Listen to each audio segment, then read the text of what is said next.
ನಿನ್ನೆ ರಾತ್ರಿ ಆಫೀಸಲ್ಲಿ ಯಾರ್ಯಾರಿದ್ರಿ? ಸಿಬಿಐ ಆಫೀಸ್ಗೆ ನುಗ್ಗಿ ಕೊಲ್ಲೋ ಧೈರ್ಯ ಹೊರಗ್ನವ್ರು ಮಾಡೋಕ್ ಸಾಧ್ಯನೇ ಇಲ್ಲ.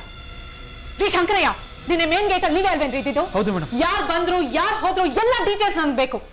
ಮೇಡಮ್, ಹೆಗ್ಡೆ ಸರ್ ಮಾತ್ರ ರಾತ್ರಿ ಲೇಟಾಗಿ ಮನ್ಕೋದ್ರು. ನಿನ್ನೆ ರಾತ್ರಿ ಡ್ಯೂಟಿ ಮಾಡ್ತಾ ಇದ್ದದ್ದು ನಾನು ಮತ್ತು ಇವನು ಮಾತ್ರ. ಹೊರಗಡೆಯಿಂದ ಯಾರು ಬಂದಿಲ್ಲ ಮೇಡಮ್. ಹೆಗಡೆ ಎಷ್ಟೊತ್ತಿಗೆ ಮನೆಗೆ ಹೋದ್ರು? ರಾತ್ರಿ 2:30 ಗಂಟೆ ಆಗಿತ್ತು ಮೇಡಮ್. ಹೆಗಡೆ 2:15 ಇಲ್ಲಿ ಏನ್ರಿ ಮಾಡ್ತಾ ಇದ್ರಿ? ಏನಾದ್ರೂ ಕ್ಲೂಸ್ ಸಿಗುತ್ತಾ ಅಂತ ವೆಯ್ಟ್ ಮಾಡ್ತಿದ್ದೆ ಮೇಡಮ್. ಅಷ್ಟೊತ್ತವರೆಗೂ ಇದ್ದವರು ಒಂದ್ಸಲ ಹತ್ರ ನೀವು ಹೋಗಿ ನೋಡ್ಲೇ ಇಲ್ವಾ? ಕೊನೆಗೆ ಮನೆಗೆ ಹೋಗೋವಾಗಾದ್ರೂ ಒಂದ್ಸರಿ ನೋಡ್ಬೋದಿತ್ತಲ್ಲ. ಸುಮಾರು 11 ಗಂಟೆ ಹೊತ್ತಿಗೆ ಒಂದು ಸೆಲ್ ಹತ್ರ ಹೋಗಿದ್ದೆ ಮೇಡಮ್. ಅವನು ಮಲಗಿದ್ದ. ಆನಂತರ ಏನಾಯ್ತು ಅಂತ ನನಗೆ ಗೊತ್ತಿಲ್ಲ. ನೀವೇನ್ರಿ ಮಾಡ್ತಾ ಇದ್ರಿ? ನೀವು ಕೂಡ ರಾತ್ರಿ ಇಲ್ಲೇ ಇದ್ರಲ್ವಾ? ಮೇಡಮ್, ಕಣ್ಣು ಯಾವಾಗ ಮುಚ್ಚಿದ್ನು ಅಂತಾನೆ ಗೊತ್ತಾಗ್ಲಿಲ್ಲ. ನೀವ್ ಒಂದ್ಸರಿ ಕಣ್ ಮುಚ್ಚಿದಕ್ಕೆ ಈಗ ಎಂಥ ಕೆಲಸ ಆಗಿದೆ ನೋಡಿ. ಎಲ್ಲ ಎಫರ್ಟ್ಸು ಹಾಳಾಯ್ತು. ಎಂಥ ಜನ ನೀವೆಲ್ಲ. ಎಲ್ಲರೂ ನಮ್ಮ ಆಫೀಸ್ ನಲ್ಲೇ ಇದ್ದು ಒಬ್ಬನ ಕೊಲೆ ಆಗಿದೆ, ಆದ್ರೆ ನಿಮ್ಗೆ ಯಾರಿಗೂ ಗೊತ್ತಾಗಿಲ್ಲ. What rubbish is this? ನಮ್ಮ ಆಫೀಸ್ ನಲ್ಲಿ ಬರೀ ಒಬ್ಬ ಇನ್ಫಾರ್ಮರ್ ಇದ್ದಾನೆ ಅಂತ ಅನ್ಕೊಂಡಿದ್ದೆ, ಆದ್ರೆ ಅವನ್ ಇನ್ಫಾರ್ಮರ್ ಅಲ್ಲ, ಕೊಲೆಗಾರ ಅಂತ ಪ್ರೂವ್ ಮಾಡ್ಬಿಟ್ಟಿದ್ದಾನೆ. ಅನ್ಸಾರಿ, ನಿನ್ನೆ ರಾತ್ರಿಗೆ ಸಂಬಂಧಪಟ್ಟಂತೆ ಎಲ್ಲ ವಿವರಣೆಗಳು ನನಗೆ ಬೇಕು. ಇಲ್ಲಿದ್ದವ್ರು ಎಲ್ಲರ ವಿಚಾರಣೆಯನ್ನು ನೀವು ಮಾಡಿ. ಯಾರು ಕೋಆಪರೇಟ್ ಮಾಡಲ್ವೋ ಅವ್ರನ್ನ ನನ್ ಗಮನಕ್ಕೆ ತನ್ನಿ. ಮೇಡಮ್, ಅದೇನಾಯ್ತು ಅಂದ್ರೆ ದಯವಿಟ್ಟು ಇನ್ನೊಂದು ಮಾತಾಡದೆ ಇಲ್ಲಿಂದ ಹೊರಟೋಗಿ. Manoj and Ansari, please stay back. I want to talk to you.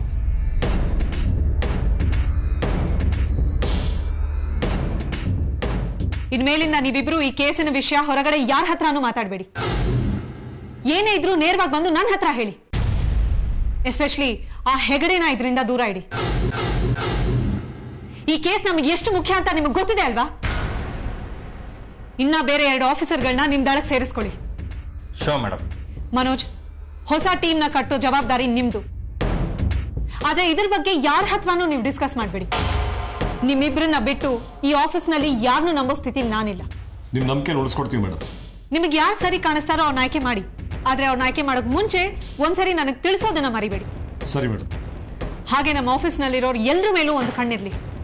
ಅವ್ರಿಗೆ ಯಾವ ಫೋನ್ಗಳು ಬರುತ್ತೆ, ಅವ್ರು ಯಾರಿಗೆ ಫೋನ್ ಮಾಡ್ತಾರೆ, ಎಲ್ಲ ಡೀಟೇಲ್ಸು ನನಗೆ ಬೇಕು.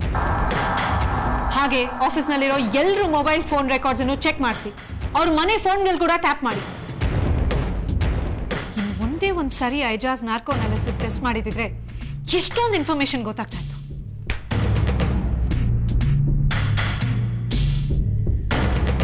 ನಿಮ್ಮಿಬ್ರಿಗೂ ನಾನು ಇನ್ಸ್ಟ್ರಕ್ಷನ್ಸ್ ನಾಪ್ತಾ ಇರಲಿ. You may go now. Thank you.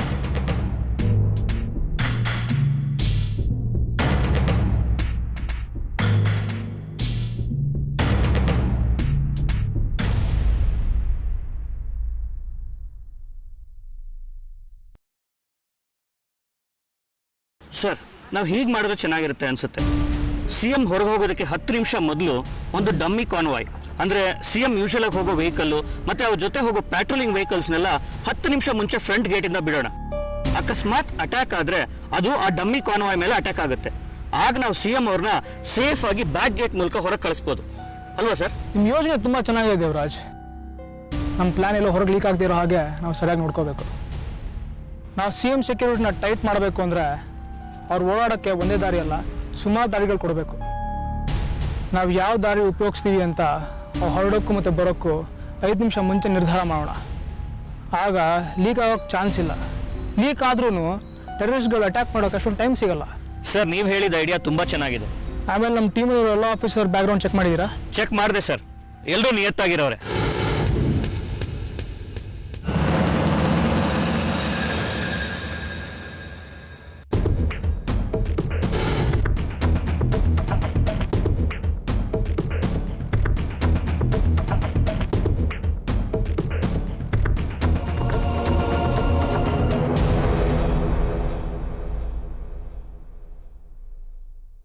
Lingayya, ಇದುವರೆಗೂ ನೀನು ಯಾವುದನ್ನು ಆಗೋದಿಲ್ಲ ಅಂದ್ಕೊಂಡಿದ್ಯೋ ಈಗ ಅದಾಗಿದೆ.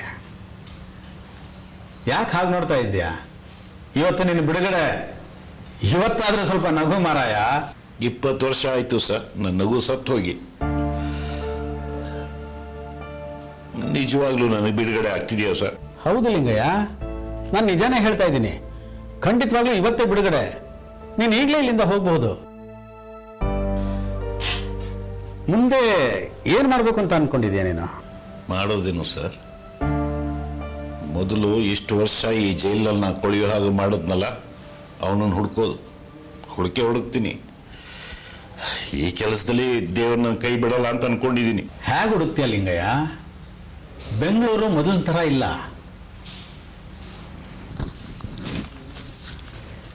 ಈ ಕಾಗದಲ್ಲಿ ಬರೆದಿದೆಯಲ್ಲ ಸರ್, ಹೋಗಿ ವಿಧಾನಸೌಧ ಎದುರು ನಿಂತ್ಕೊತೀನಿ. ಜಗದೀಶ್ ಅನ್ನೋನು ಬರ್ದಿದ್ದಾನಲ್ಲ, ಅಲ್ಲೋಗಿ ನಿಂತ್ಕೊಂಡ್ರೆ ನಿಂಗೆಲ್ಲ ಗೊತ್ತಾಗತ್ತೆ ಅಂತ. ಅಲ್ಲೋಗಿ ನಿಂತ್ಕೊಂಡು ನೋಡ್ತೀನಿ, 2 ದಿವಸ ನೋಡ್ತೀನಿ ಸರ್.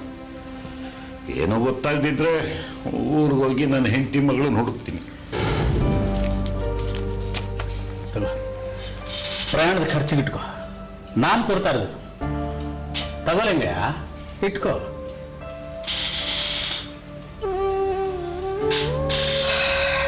ನೀವೇ ನನ್ನ ಪಾಲಿಗೆ ದೇವರು ಸರ್. ನಿಮ್ಮ ಋಣನ ನಾನು ಹೇಗೆ ತೀರಿಸ್ಲಿ? ನೋಡು, ಇನ್ಮೇಲೆ ನೀನು ಯಾವುದೇ ಅಪರಾಧ ಮಾಡದೇ ಇದ್ರೆ ನನ್ನ ಋಣ ಸಂದಾಯ ಆದಂಗೆನೆ. ಸರಿ, ನಿನ್ನ ಹೊರಡ.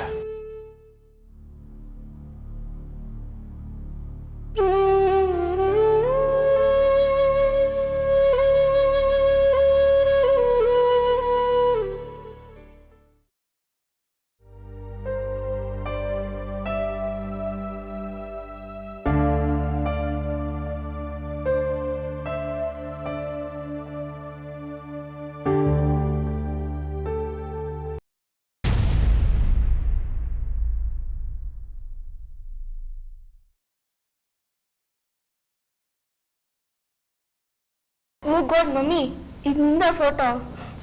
ಹೀಗಿದೆ ಅಂದ್ರೆ ಇದು ನಿಂದೆ ತಾನೆ? ಹೌದು. ಓಹೋ, ಸರಿ, ನಿನಗೂ ವಯಸ್ಸಾಗ್ಲಿ. ಎಲ್ಲ ಹಳೆ ಫೋಟೋಸ್ನ ಕಟ್ ಹಾಕ್ಸಿ ನೀನು ಮದುವೆ ಆಗೋನಿಗೆ ಗಿಫ್ಟ್ ಮಾಡಿಬಿಡ್ತೀನಿ. ತಡಿ ಮಮ್ಮಿ, ಈಗ ಮದುವೆ ವಿಷಯ ಮಾತಾಡಬೇಡ ನೀನು. ಇದೆಲ್ಲ ಯಾವಾಗ ತೆಗೆದಿದ್ದು? ಬಿಹಾರಲ್ಲಿ, ಕರ್ನಾಟಕಕ್ಕೆ ಬರಕ್ಕೆ ಮುಂಚೆನೆ. ಮಮ್ಮಿ, ನೀವೆಲ್ಲ ಬೆಂಗಳೂರಿಗೆ ಯಾವಾಗ ಬಂದ್ರಿ? ಇಲ್ಲಿಗಲ್ಲ, ಧಾರವಾಡಿಗೆ ಶಿಫ್ಟ್ ಆಗಿದ್ವಿ. ಅಲ್ಲಿ ನಮ್ಮ ತಂದೆ ಅಗ್ರಿಕಲ್ಚರಲ್ ಯೂನಿವರ್ಸಿಟಿಯಲ್ಲಿ ಪ್ರೊಫೆಸರ್ ಆಗಿದ್ರು. ಧಾರವಾಡದಲ್ಲಿ ಎಷ್ಟು ಚೆನ್ನಾಗಿತ್ತು ಗೊತ್ತಾ? ಸರಳ ಜೀವನದ ಜನ, ಒಬ್ರಿಗೊಬ್ರು ಕಾಳಜಿ ವಹಿಸೋ ಗುಣ. ಅದಲ್ಲದೆ ಎಷ್ಟೊಂದು ಸಮಯ ಇತ್ತು ನನ್ನ ಹತ್ರ ಗೊತ್ತಾ? ಓದ್ತಿದ್ದೆ, ಬರೀತಿದ್ದೆ. It was so beautiful, you know. Typical Indian women.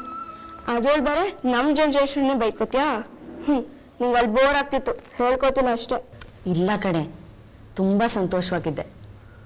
Sherlock ಹೋಮ್ಸ್ನ ದೊಡ್ಡ ಫ್ಯಾನ್ ನಾನು. ಅವನ ಪತ್ತೆದಾರಿ ಕಾದಂಬರಿನ ಒಂದೂ ಬಿಡದೆ ಓದ್ತಿದ್ದೆ.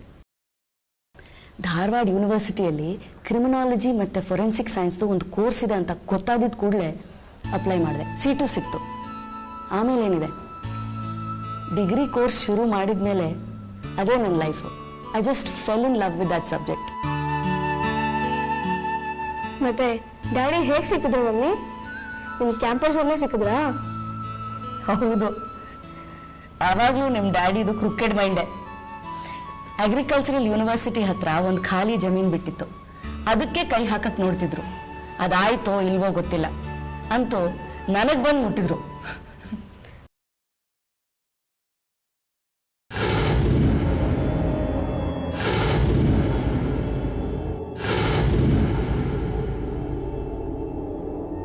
ಜೈಲಲ್ಲಿ ಎಜಾಸ್ನ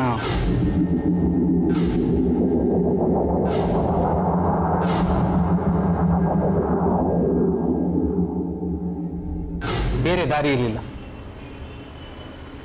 ನಾವು ಗುರಿ ತಲುಪಬೇಕು ಅಂದ್ರೆ ಅವನು ಸಾಯಲೇಬೇಕಿತ್ತು. ಅವನು ತುಂಬ ಒಳ್ಳೆಯವನು. ಅವನ ಆತ್ಮಕ್ಕೆ ಶಾಂತಿ ಸಿಗಲಿ. ಹೇಜಾಸ್ ನಾರ್ಕೋ ಅನಾಲಿಸಿಸ್ಗೆ ಒಳಗಾಗ್ತಿದ್ರೆ ಅವನಿಗೆ ಈ ಪರಿಸ್ಥಿತಿ ಬರ್ತಾ ಇರಲಿಲ್ಲ. ಅವರು ಎಜಾಸ್ನ ಬಾಯಿ ಬಿಡಿಸೋದಕ್ಕೆ ತುಂಬ ಕಷ್ಟಪಟ್ಟಿದ್ದಾರೆ. ಅವನು ಬಾಯಿ ಬಿಟ್ಟಿಲ್ಲ. ಇನ್ನೊಂದು 2 ಸರ್ತಿ ಪರೀಕ್ಷೆ ಮಾಡಿದ್ರೆ ಖಂಡಿತ ಅವನು ಎಲ್ಲ ಹೇಳಿರೋನು.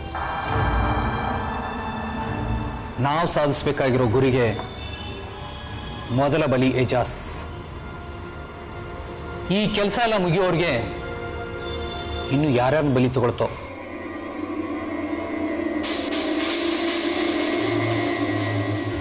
ಕೇಕೆ ಕನ್ಸೈನ್ಮೆಂಟ್ ಬರೋ ವಿಷಯ ಏನಾಯ್ತು? ಯಾವಾಗ ಬರುತ್ತೆ ಅಂತ ಗೊತ್ತಾಯ್ತಾ? ಇನ್ನೇನು 1-2 ದಿನದಲ್ಲಿ ಬಂದ್ಬಿಡುತ್ತೆ. ಅದನ್ನ ಒಂದೇ ಜಾಗದಲ್ಲಿ ಮುಚ್ಚಿಡೋ ಹಾಗಿಲ್ಲ. ಅದ್ರ ಬಗ್ಗೆ ನೀವುಗಳೆಲ್ಲ ಏನು ಯೋಚನೆ ಮಾಡಿದಿರಾ? ಬರೋ ಕನ್ಸೈನ್ಮೆಂಟ್ನ 4 ಪೋರ್ಷನ್ ಡಿವೈಡ್ ಮಾಡೋಣ. ಆದರೆ ನನಗೆ ಬರೋ ಪೋರ್ಷನ್ನ ನಾನು ಲಾಲ್ಬಾಗಲ್ಲಿ ತುಂಬ ಈಸಿಯಾಗಿ ಬಚ್ಚಿಡ್ಬೋದು. ಅಲ್ಲಿ ಗೊಬ್ಬರಕ್ಕೆ ಅಂತಲೇ ಒಂದು ದೊಡ್ಡ ರೂಮ್ ಇದೆ, ಅಲ್ಲಿ ಬಚ್ಚಿಟ್ರೆ ಯಾರೂ ಗೊತ್ತಾಗಲ್ಲ. Very good. ದೀಪಕ್, ನೀನು? ಅಲ್ಸೂರ್ ಬೋಟ್ ಹೌಸ್ ಇದೆಯಲ್ಲ, ನನಗೆ ಬರೋ ಪೋರ್ಷನ್ನ ಅಲ್ಲೇ ಬಚ್ಚಿಡ್ಬೋದು. ಈಗಾಗಲೇ ಅಲ್ಲಿ 4 ಬೋಟ್ ಹಾಳಾಗಿ ನಿಂತ್ಕೊಂಡಿದೆ. ಅದಕ್ಕೆ ಸರ್ಕಾರ ದುಡ್ಡು ರಿಲೀಸ್ ಮಾಡಿ ಅದು ನಮ್ಮ ಕೈಗೆ ಸೇರಿ ನಾವು ಆ ಬೋಟನ್ನೆಲ್ಲ ರೆಡಿ ಮಾಡಿಸೋವರೆಗೂ 6 ತಿಂಗಳು ಬೇಕಾಗತ್ತೆ. ಅಲ್ಲಿವರೆಗೂ ನನ್ನ ಹತ್ರ ಇರೋ ಪೋರ್ಷನ್ ಅಂತೂ ಸೇಫ್ ಆಗಿರುತ್ತೆ. ಐ ಥಿಂಕ್ ಅಷ್ಟರಲ್ಲಿ ನಮ್ಮ ಕೆಲಸನೇ ಮುಗ್ದೋಗಿರುತ್ತೆ. Very good idea. Sam? Victoria ಆಸ್ಪತ್ರೆ ಮಾರ್ಚುರಿನಲ್ಲಿ ಒಂದು ಹೆಣನ ತೆಗೆದು ಅದನ್ನೆಲ್ಲ ಅಲ್ಲಿ ಬಚ್ಚಿಟ್ರೆ ಯಾರಿಗೂ ಅನುಮಾನ ಬರಲ್ಲ. ಹೆಣಗಳದ್ದು ಸಾಕ್ಷಿಗಳು ಅಷ್ಟರಲ್ಲೇ ಇದೆ. ಸರಿ, ನೀವು ಕೆಲಸ ಮಾಡ್ತಿರೋ ಜಾಗದಲ್ಲಿ ಮುಚ್ಚಿಡ್ತಿದ್ದೀರಾ ಅಂದರೆ ಯಾರಿಗೂ ಅನುಮಾನ ಬರಲ್ಲ. ಇನ್ನು ನಾನು ಎಲ್ಲಿ ಹೈಡ್ ಮಾಡ್ತೀನಿ ಅಂತ ನಿಮ್ಗೆ ಹೇಳೋ ಅವಶ್ಯಕತೆ ಇಲ್ಲ, ಯಾಕಂದರೆ ಅದು ನಿಮ್ಗೆ ಈಗಾಗಲೇ ಗೊತ್ತು.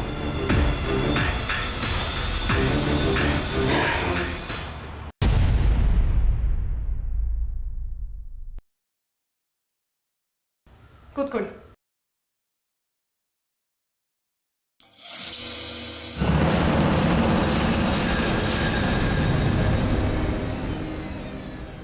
ಮನೋಜ್ ಅವರೇ, ಅನ್ಸಾರಿ ಅವ್ರನ್ನ ನಾನು ಈ ಕೇಸಿಗೆ ಸಂಬಂಧಪಟ್ಟಂತೆ ಒಂದಷ್ಟು ದಿನ ಡೆಲ್ಲಿ ಕಳಿಸಿದ್ದೀನಿ. ಇನ್ನು ಈ ಇನ್ವೆಸ್ಟಿಗೇಷನ್ಸ್ ಪ್ರಕಾರ ನಮಗೆ ಗೊತ್ತಾಗಿರೋದು 100 ದಿನಗಳು ಮಾತ್ರ. ಅಂದರೆ 100 ದಿನಗಳಲ್ಲಿ ಅವರ ಟಾರ್ಗೆಟ್ ನಮ್ಮ ಸರ್ಕಾರ, ಅಂದರೆ ಅಸೆಂಬ್ಲಿ, ಅಂದರೆ ವಿಧಾನಸೌಧ. 100 ಡೇಸಲ್ಲಿ ಅವರು ವಿಧಾನಸೌಧನ ಸ್ಫೋಟ ಮಾಡ್ತಾರೆ ಅನ್ನೋದು ಈಗಾಗಲೇ ನಮಗೆ ಬಹಳ ಕ್ಲಿಯರ್ ಆಗಿ ಗೊತ್ತಾಗಿದೆ. ಹಾಗೆ ಈ ಕೇಸಿಗೆ ಸಂಬಂಧಪಟ್ಟಂತೆ ಇನ್ನೊಂದು ಇನ್ಫಾರ್ಮೇಶನ್ ಸಿಕ್ಕಿರೋದು ಹಾವು ಅನ್ನೋ ಹೆಸರು. ಈ ಹಾವು ಅನ್ನೋನು ಇನ್ನ ಭಾರತದಲ್ಲೇ ಇದಾನ ಅಥವಾ ಹೊರಗಿದಾನ ಗೊತ್ತಿಲ್ಲ. ಪೊಲೀಸ್ ಫೈಲ್ಸ್ ನಲ್ಲಿರುವಂತಹ ಹಾವು ಅನ್ನೋ ಹೆಸರಿಗೂ ಈ ಕೇಸ್ನಲ್ಲಿ ಸಿಕ್ಕಿರೋ ಈ ಹಾವು ಅನ್ನೋ ಹೆಸರಿಗೂ ಸಂಬಂಧ ಇದೆಯಾ ಅದು ಗೊತ್ತಿಲ್ಲ. ಪೊಲೀಸ್ ಫೈಲ್ಸ್ ನಲ್ಲಿ ಹಾವು ಸತ್ತು 20 ವರ್ಷ ಆಗಿದೆ ಅಂತ ಈಗ ನಮ್ಗೆ ಗೊತ್ತಾಗಿದೆ. ಅದ್ರ ಜೊತೆಗೆ ಇನ್ನೊಂದು ಮುಖ್ಯವಾದ ವಿಷಯ ಅಂದ್ರೆ ಅವ್ರ ಕಡೆ ಒಬ್ಬ ಇನ್ಫಾರ್ಮರ್ ಈ ಆಫೀಸ್ ನಲ್ಲಿ ಇದ್ದಾನೆ. ಮನೋಜ್, ಮೇಘನಾ, ನ್ಯಾನ್ಸಿ ಅಂಡ್ ರಾಮದಾಸ್, ನೀವು 4 ಜನನೂ ಆ ಥರ ಅಲ್ಲ ಅಂತ ನನಗೆ ಗೊತ್ತಿದೆ. ನಿಮ್ಮೆಲ್ಲರ ಮೇಲೂ ನಾನು ಹೆಚ್ಚಿನ ನಂಬಿಕೆ ಇಟ್ಟಿದ್ದೀನಿ. ಈ ಕೇಸಿಗೆ ಸಂಬಂಧಪಟ್ಟಂತೆ ಯಾವ ವಿಷಯವನ್ನು ನೀವು ಹೊರಗಡೆ ಮಾತಾಡದೆ ಎಲ್ಲಾನು ಟಾಪ್ ಸೀಕ್ರೆಟ್ ಆಗಿ ಇಟ್ಕೊಂಡಿರ್ಬೇಕು. ಹಂಗೂ ಹೊರಗಡೆ ವಿಷಯ ಹೋಯ್ತು ಅಂತಂದ್ರೆ ನಿಮ್ಮ 4 ಜನರ ಮೇಲೆ ಬೆರಳು ತೋರಿಸ್ಬೇಕಾಗತ್ತೆ. Madam, you can trust us. Manoj, ನಿಮ್ಮ ಕಡೆಯಿಂದ ಏನಾದ್ರು ಪ್ರೋಗ್ರೆಸ್? ಮೇಡಮ್, ಎಲ್ಲ ಕಡೆ ಮಾಹಿತಿದಾರನ್ನ ಬಿಟ್ಟಿದ್ದೀವಿ, ಆದ್ರೆ ಯಾವುದೇ ರೀತಿಯ ಸುಳಿವು ಇನ್ನೂ ಸಿಕ್ಕಿಲ್ಲ. ಟೆರರಿಸ್ಟ್ಗಳ ಪ್ಲಾನು ತುಂಬಾನೇ ದೊಡ್ಡದಾಗಿರುತ್ತೆ. ಹಾಗೆ ಅವ್ರಿಗೆ ಜನಗಳು ಕೂಡ ಇರ್ತಾರೆ. ಹಾಗಾಗಿ ನಾವು ಈ ಕೇಸ್ನ ಆದಷ್ಟು ಬೇಗ ಸಾಲ್ವ್ ಮಾಡಬೇಕು. ಮೇಡಮ್, ನಮಗೆ ಇನ್ನೊಂದಷ್ಟು ಜನ ಇನ್ಫಾರ್ಮರ್ಸ್ ಬೇಕಾಗಬಹುದು. ಹೊರಗಡೆ ಅವ್ರನ್ನ ಅಪಾಯಿಂಟ್ ಮಾಡ್ಕೊಳ್ಳಿ. ವಿಧಾನಸೌಧ, ಹೈಕೋರ್ಟ್, ಮಂತ್ರಿಗಳ ಮನೆ, ಕಚೇರಿ, ಹಾಗೆ ಬೆಂಗಳೂರಿನಲ್ಲಿರುವಂತಹ ರೌಡಿಗಳ ಅಡ್ಡ ಎಲ್ಲ ಕಡೆ ನಮ್ಮ ಇನ್ಫಾರ್ಮರ್ಸ್ ಇರಲಿ. ನೀವೇನು ಬಜೆಟ್ ಬಗ್ಗೆ ಏನು ಯೋಚನೆ ಮಾಡಬೇಡಿ ಮನೋಜ್. ಮ್ಯಾಮ್, ಎಜಾಜ್ ಹೇಳಿರೋ ಪ್ರಕಾರ RDX ಗನ್ಸು ಯಾವಾಗ ಬೇಕಾದರೂ ಬರ್ಬೋದು. ಆದ್ರೆ ಯಾವ ರೂಟಿಂದ ಬರುತ್ತೆ ಅನ್ನೋದೇ ಪ್ರಶ್ನೆ. ಎಲ್ಲಿಂದ ಬೇಕಾದರೂ ಬರ್ಬೋದು ಮನೋಜ್. ಎಲ್ಲ RTO ಆಫೀಸ್ಗಳಲ್ಲೂ ನಮ್ಮ ಇನ್ಫಾರ್ಮರ್ಸ್ನ ಹಾಕಿ.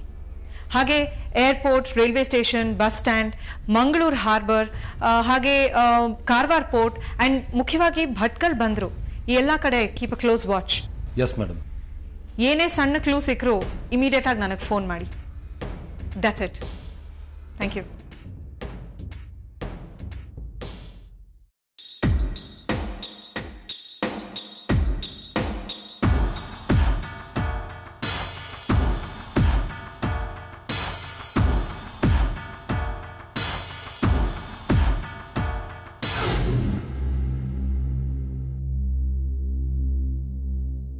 ಏನ್ರಿ ನ್ಯಾನ್ಸಿ, ಎಲ್ಲಿ ತನಕ ಬಂತು ನೀವು ಹಾವಿಡಿಯೋ ಕೆಲಸ? ನನ್ನಿಂದ ಏನಾದ್ರು ಸಹಾಯ ಬೇಕಾದ್ರೆ ಕೇಳ್ರಿ. ಸ್ವಲ್ಪ ಪುಂಗಿ ಉದ್ಬೇಕಿತ್ತು. ತುಂಬಾ ಚೆನ್ನಾಗಿ ತಮಾಷೆ ಮಾಡ್ತೀರಾ. ಹಾಗೆ ಮೀಟಿಂಗಲ್ಲಿ ಏನಾಯ್ತು? ಆಗ್ಲಿಂದ ಕೇಳಿ ಕೇಳಿ ನನಗೆ ಬೋರ್ ಹೊಡೆದ್ಬಿಟ್ಟಿದೆ. ಮತ್ತೆ ಅದನ್ನು ರಿಪೀಟ್ ಮಾಡು ಅಂದರೆ ಇಲ್ಲೇ ಮೂರ್ಛೆ ಬಿದ್ದುಬಿಡ್ತೀನಿ ಅಷ್ಟೆ. ಸರಿ, ನಿಮ್ಮ ಡ್ಯೂಟಿಯಲ್ಲಿ ಹಾವಿನ ಹುತ್ತದ ಹತ್ರ ಬರ್ತೀರಾ? ಕಮಾನ್ ಯಾರ್, I am quite busy, please.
ಒಂದು ಟೀ ಮಾಡಪ್ಪ. ರೆಡಿ ಇದೆ ಸರ್, ರೆಡಿ ಇದೆ, ಕೊಡ್ತೀನಿ. ಒಂದು ಸ್ವಲ್ಪ ನೀರು ಕೊಡು, ಮುಖ ತೊಳ್ಕೋಬೇಕು.